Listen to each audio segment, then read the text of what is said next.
মেসির লম্বা shot miss, একটুর জন্য মিস।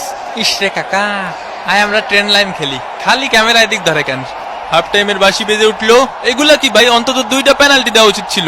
হাফ টাইম হয়ে গেছে, এখনো কোনো পেনাল্টি পাইলাম না। পেনাল্টি ছাড়া আমরা খেলি? ওই একটু ধৈর্য ধরো, ধৈর্য ধর, দেবো দেবো। আরে আমি কি বলছি দেবো না, দেবো। মেসির কর্নার কিক, লোতারো মার্টিনেজ,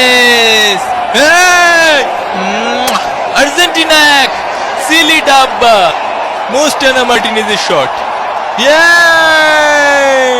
এই খুশিতে একটু পানি খায়নি, একটা পেনাল্টি দেন কাকা। গোল তো পাইছই, তাই বলে পেনাল্টি দেবেন না কাকা? পেনাল্টি পাওয়া আমাকে জন্মগত অধিকার। এরা খালি পেনাল্টি পেনাল্টি করে কে ভাই? কাতার বিশ্বকাপে মেলা পাইছে তো। আমাকে নামে কি বোধ করতেছিস? কি করছে ভাই আমাকে নামে? কি করছে? কিছুই করছে না রে ভাই। আরে দুনিয়া যে কোনো রেফারি আমারে দেখলি পেনাল্টি দেয় নি বাদে। আয় হায় ওয়ে হয়ে মাথা মুতো ভাঙ্গি ফেলা। কোস্টারিকার গোলকিপারের দুর্দান্ত সেভ এবং এরই সাথে সাথে রেফারির লম্বা বাঁশি। আর্জেন্টিনা 1, সিলি ডাব্বা। বিরিয়ানি নিয়ে মন খারাপ করবেন না, আসলে শেষ হয়ে গেছিল।